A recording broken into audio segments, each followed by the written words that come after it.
Good artists borrow, great artists steal. That's right, today we're going to be stealing from 5 legendary British guitar players, and we're not necessarily going to be stealing licks. We're going to be stealing licks, but also tendencies, so you can take these tendencies and apply them to your guitar playing so you can craft your own licks, wearing these influences on your sleeve, and yet still maintaining a sense of artistic integrity. Or, just steal the licks. And the reason I chose British guitar players is because of this and this. 2 lovely new British additions to my studio. This is the Victory Copper Deluxe, and over here is the Duchess. These are my first British amplifiers, and I have played other British brand amps before. These amps are the best British amps I've ever heard. But don't take my word for it, you be the judge.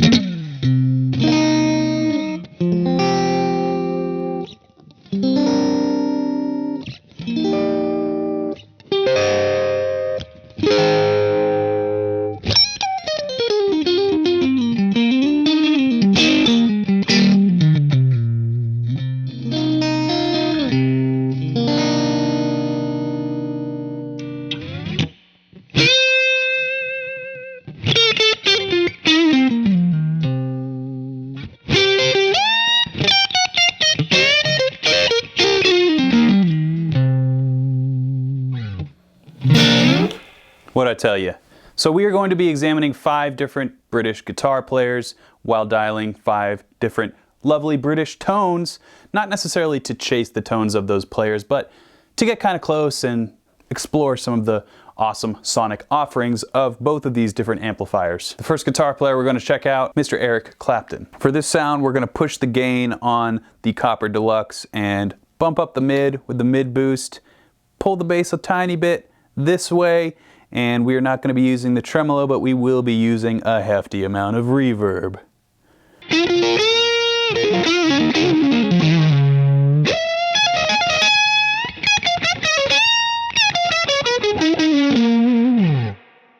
So, a couple little things that I took from Clapton's playing when I first heard him. Those little sneaky pull-offs.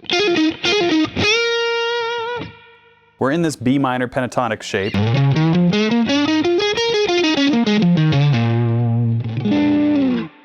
And keep in mind, I'm a half step down.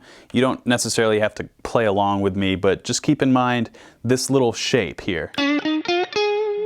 That's what we're working with, and this is the move. Slowly.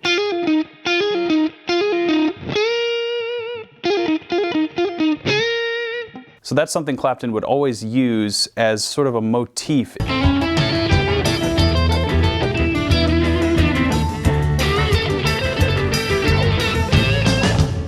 It happened in different melodic rhythms as well.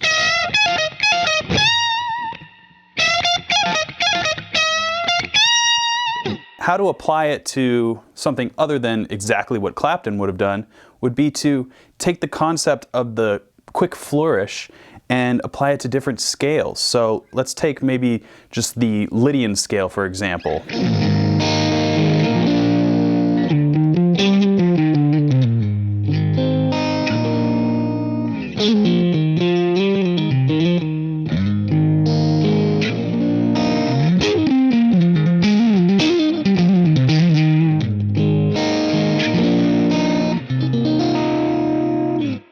So, as you can hear, it sounds totally different than, because the harmony is different, but that's how influence works, is you don't have to play the same genre as somebody to necessarily steal from their guitar playing and be inspired by it. So now that you get the idea, let's move on to the next British guitar legend. We're going to stick with our Copper Deluxe, but we're going to push it a little bit with the Cinders Overdrive from TC Electronic. Here is our bass sound. And with the overdrive.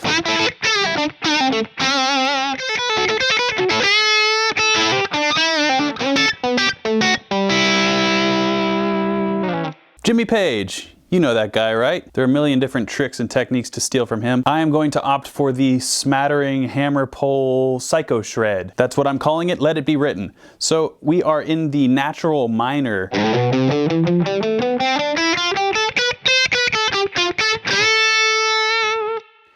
And here is the move, and again, we're gonna go over it pretty quickly, and then I'll show you where you can apply it to other areas of your playing. So we're basically going to add in this major sixth note to the equation. So this is the shape you wanna think about.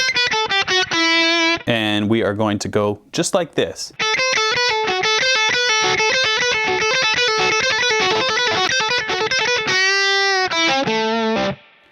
And it's kind of meant to be sloppy. Jimmy Page was sort of a blend between kind of sloppy but always perfectly in time, and it's sort of the X factor of his guitar playing.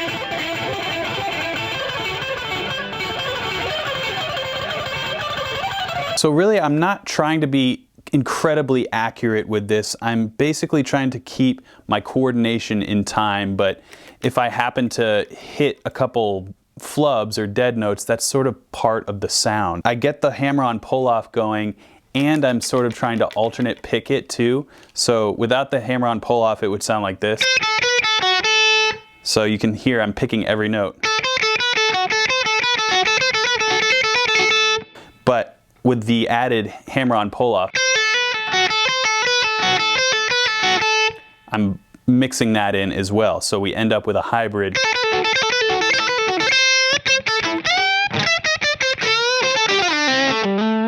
Moving that same concept around, let's try the A harmonic minor scale, for example.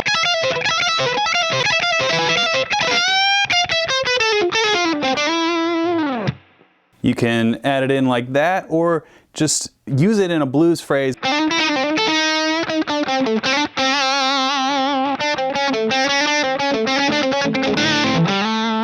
So you can hear, again, there's a little inkling of the Jimmy Page in there, but it's kind of masked in my own licks. So that is the power of the Jimmy Page, what did I call it? Or the smattering hammer pole psycho shred. Yeah, that. Let's move on to another British guitar legend. Next up, we're going to be examining Dr. Brian May. This is the tone I've settled on. I have my tone knob on this guitar rolled to about halfway, so I'm really going to be boosting the mids and the bass, and I don't have the bass cut on, and I have a mid boost on, and I have a hefty amount of reverb. The gain is dimed. We still need more gain. I'm going to use the Nobles ODR1, which was given to me by my old friend Tim Pierce, and now we should have enough gain.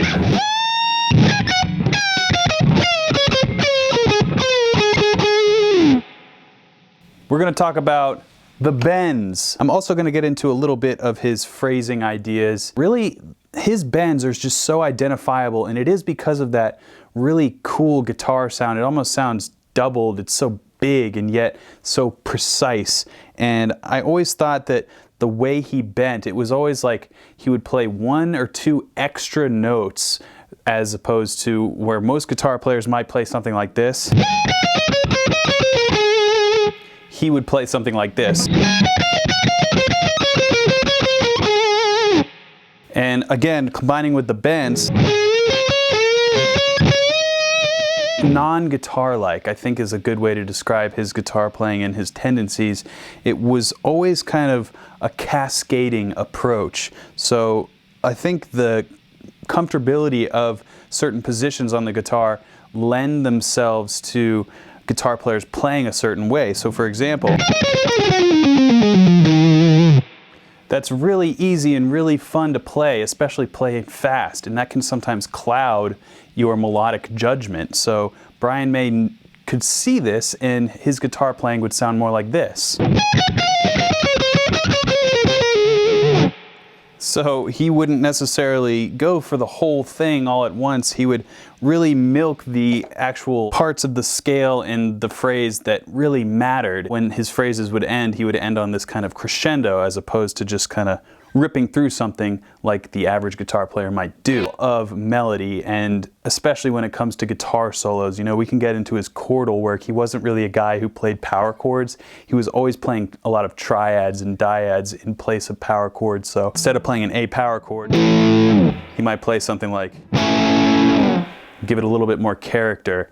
and support. So a really long-winded way to say Brian May was really melodic. Moving on to another legendary British guitarist. All right, for the next two guitar players, we are going to be using the Duchess. You already heard the power of the Copper Deluxe. The Duchess is an equally awesome sounding amp. It's just got a clean channel, and obviously you can plug in dirt into the effects loop or put it in front of the amp. It's incredibly loud, and it only weighs a few pounds, so this is definitely the mobile rig of choice for any guitar player in their right mind. The guitar player we're talking about now is the Edge. And I think you know where I'm going with this. This is one of the most fun, awesome things to do as a guitar player, and the Edge was a pioneer of this sound. It is the dotted eighth delay trick, and I have the echo system from Empress Effects running into the effects loop of the Duchess. Here's our clean sound. And with the echo, that is the delay time if you want to play along.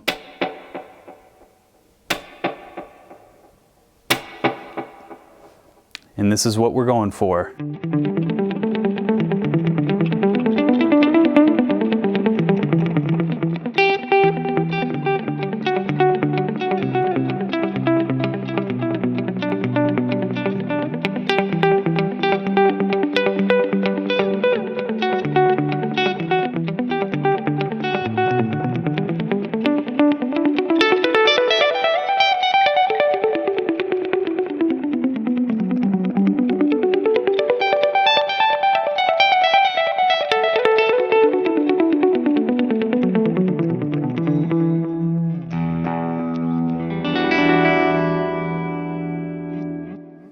What do you think? Pretty awesome, right?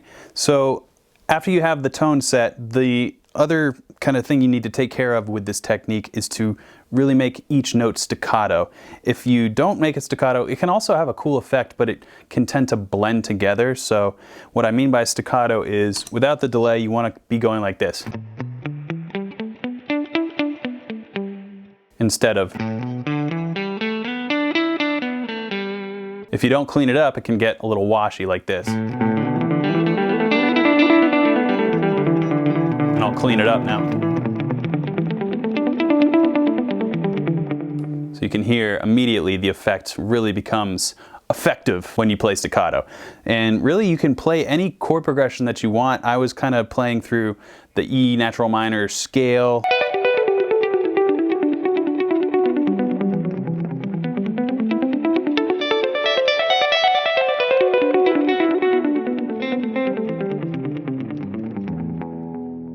It can get cooler sounding the more you displace intervals. So instead of going straight up and down a scale, if you kind of go by thirds or by fourths, it can start to get really mystical sounding. But that is definitely something that the Edge pioneered, not necessarily in that way, but he sort of broke the ground for guitar players to play in that vein.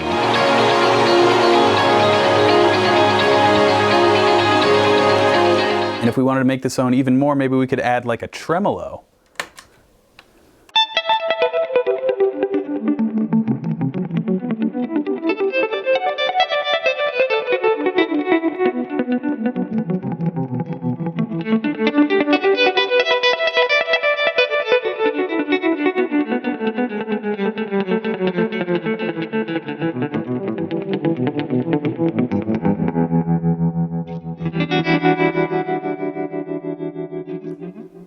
Let's move on to another legendary British guitar player.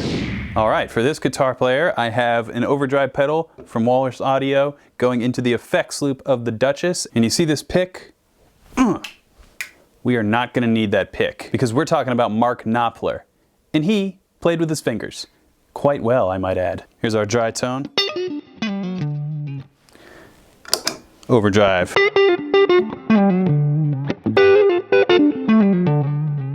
Just enough to give us a little bit extra sustain and make it a little easier to play some of these attacks and give it a little bit more dynamics. A lot of his lead guitar playing is of course rooted in the blues,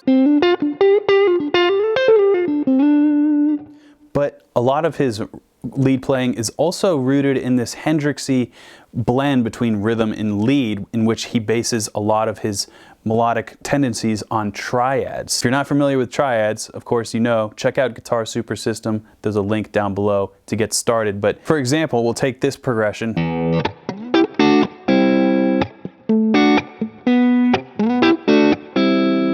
You recognize that. So with this progression, it's all based on closed position triads. So we have this E minor triad, and then we have this second inversion triad, D, second inversion C. Back up. And his guitar solos would be based out of these triadic shapes. So Mark Knopfler might play something like this. Well, it sounds bluesy on the surface, but it's based on this E minor triad, which is obviously accenting the rhythm. He would do that all over the guitar neck.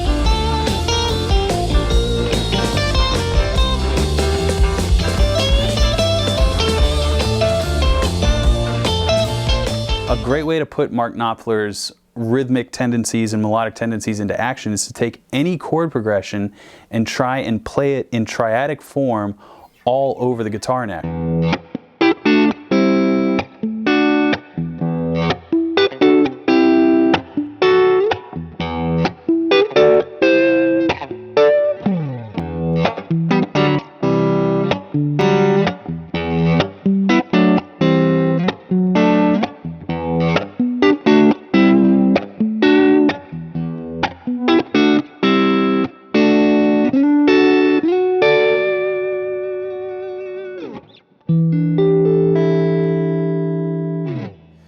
That is an awesome way to play guitar, no matter who you are. It's a great way to develop rhythm, and obviously when you start to solo, you can choose specific notes out of those chords, and those can be your target notes as you develop your melodic phrases. So there you have it, guys. 5 tendencies, licks, whatever you want to say.